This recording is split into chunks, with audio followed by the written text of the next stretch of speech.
नमस्कार विद्यार्थी मित्रों, आगे हम देखेंगे संविधान के मूलभूत लक्षण। संविधान के मूलभूत लक्षणों में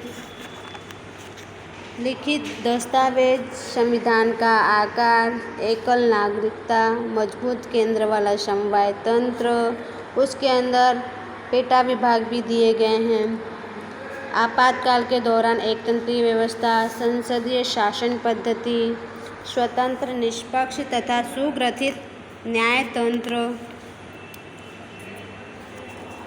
संविधान संशोधक उपबंध, सार्वत्रिक वयस्क मताधिकार, धर्मनिरपेक्षता, न्यायिक समीक्षा, मूलभूत अधिकार और कर्तव्य, राजनीति के मार्गदर्शक सिद्धांत, पिछड़े वर्गों तथा आदिवासी जातियों के लिए विशेष व्यवस्थाएं, ऐसे मिलाकर कुल 14 लक्षण दिए गए हैं।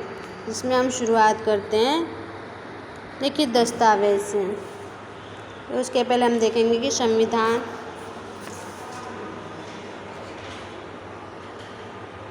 छब्बीस जनवरी 1950 से लागू विश्व का सबसे बड़ा विस्तृत तथा ब्यौरेवार भारत के लिखित संविधान के कुछ विशिष्ट तथा मूलभूत लक्षण निम्नानुसार हैं।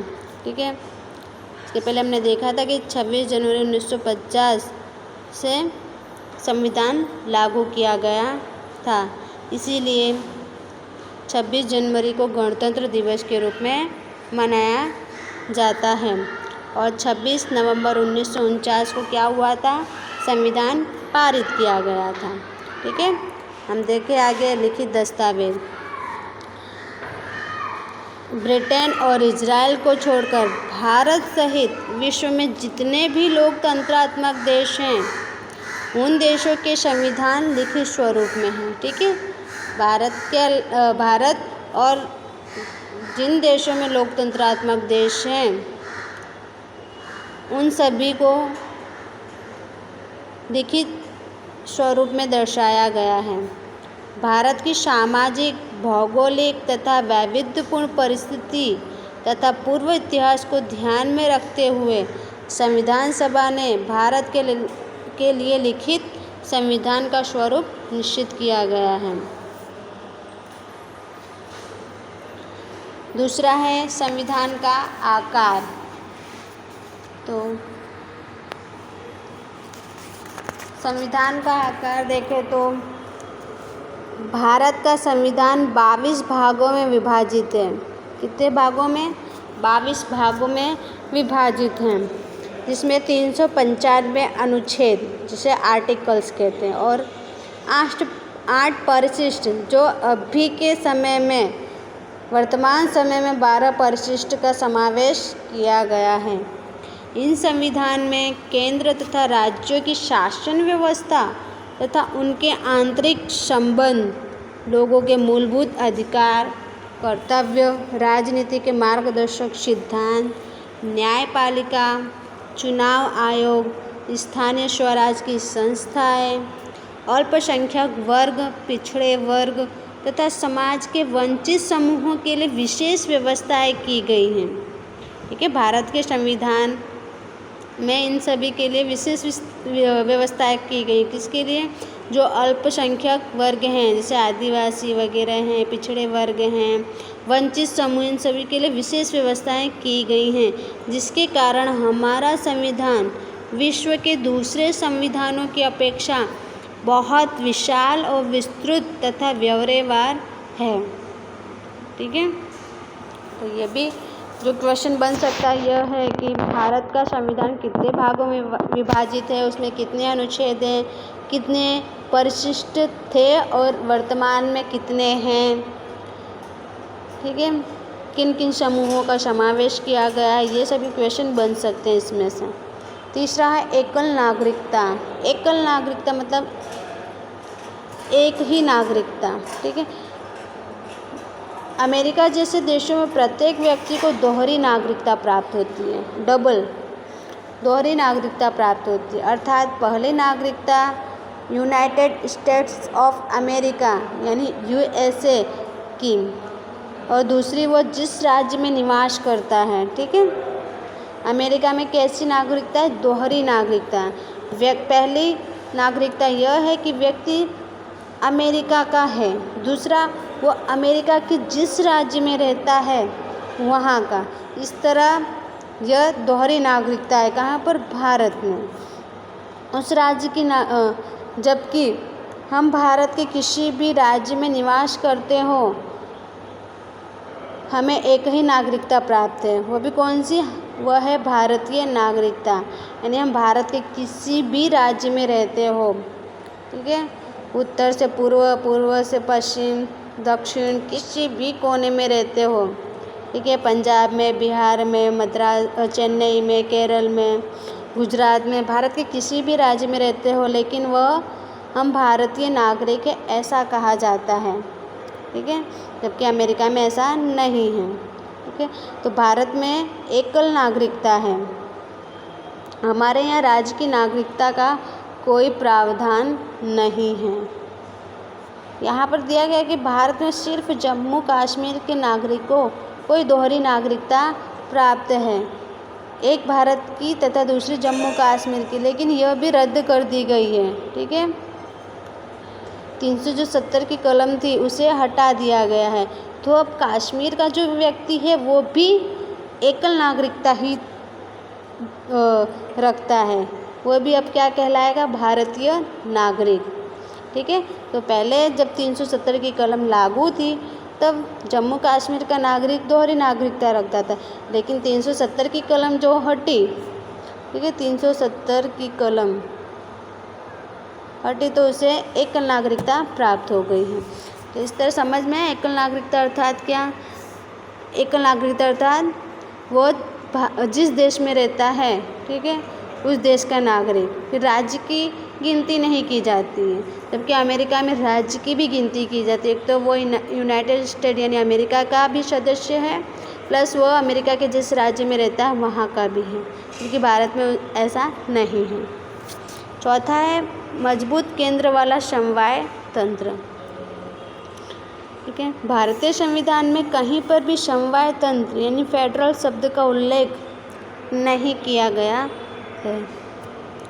संविधान के अनुसार भारत राज्यों का संघ है, यूनियन ऑफ स्टेट्स, ठीक है। इस प्रकार भारत एक संघीय राज्य है। संघ शब्द द्वारा भारत में संघ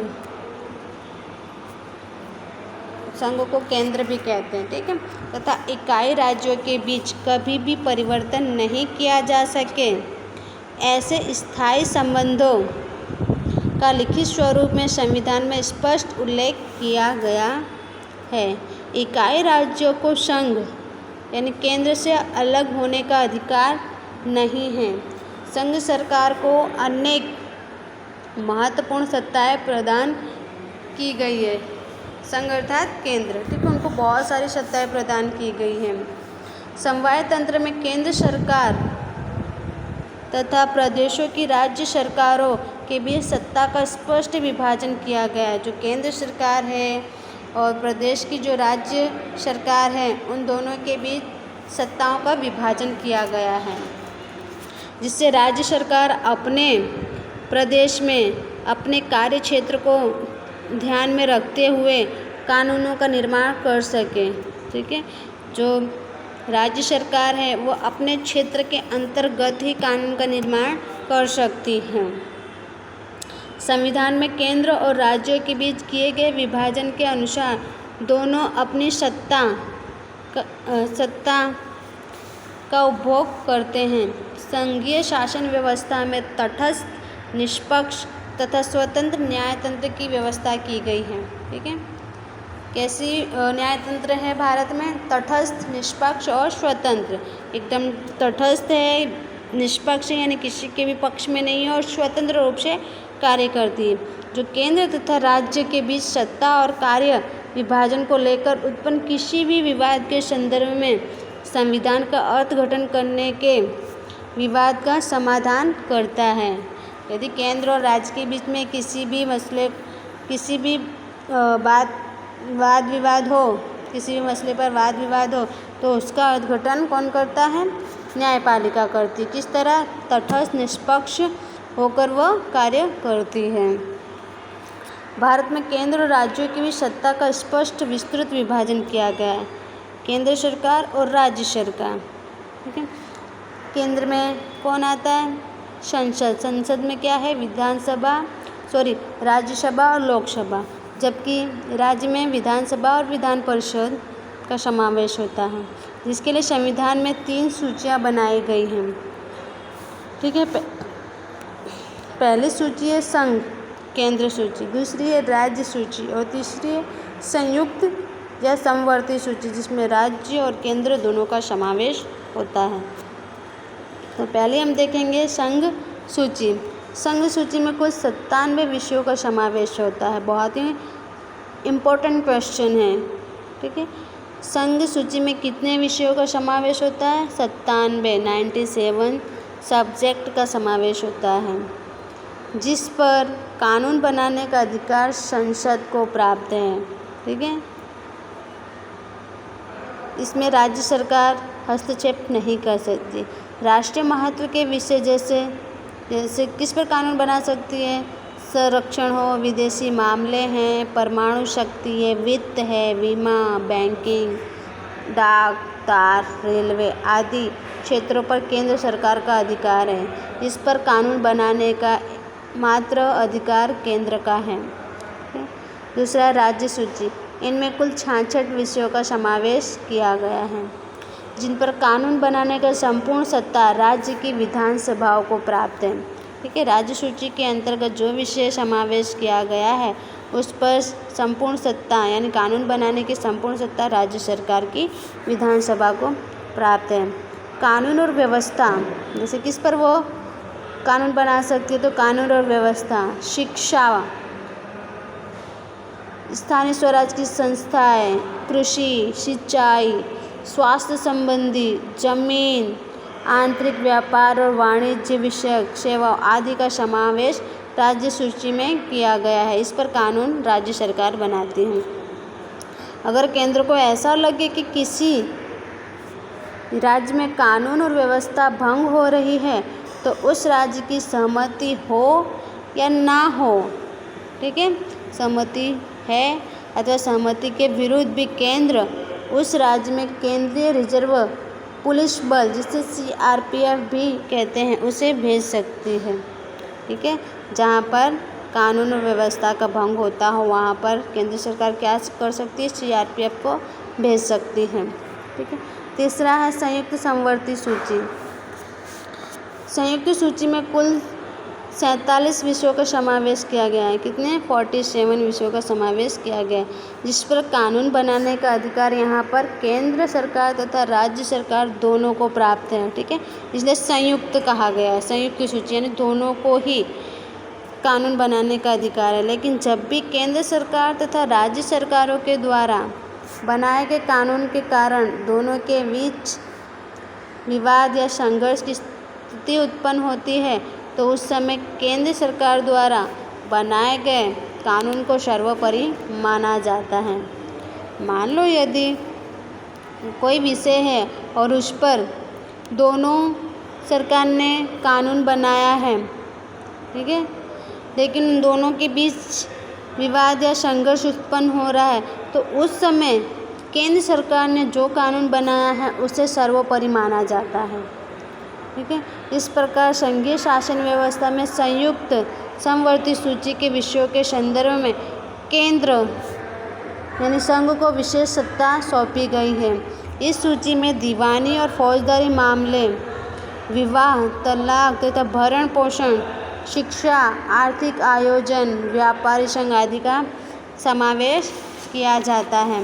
इसमें दीवानी मामले क्या होते हैं, फौजदारी मामले क्या होते हैं, ठीक। तो जो दीवानी मामले हैं इसमें संपत्ति संबंधी, पद संबंधी अधिकार होते हैं। इसमें कोई धार्मिक कृत्य या कर्म संबंधी प्रश्न पर ही होता है, ठीक है। इसमें जबकि फौजदारी मामलों में अपराध की श्रेणी इसमें शामिल किया गया है और भारतीय दंड संहिता तथा अन्य बहुत से कानूनों के द्वारा दंडनीय अपराध घोषित किया जाता है। इसमें चोरी, डकैती, कत्ल, बलात्कार, दहेज प्रथा, धोखाधड़ी आदि विषयों का समावेश होता है। किसमें? फौजदारी मामलों में। ठीक है। जबकि दीवानी मामलों में संपत्ति संबंधी, पद संबंधी विवाद इसमें शामिल होते हैं। तो फौजदारी, दीवानी मामले, विवाद, तलाक तथा भरण पोषण, शिक्षा, आर्थिक आयोजन, व्यापारी संघ आदि का समावेश संयुक्त सूची में समावेश किया जाता है। थैंक यू, धन्यवाद।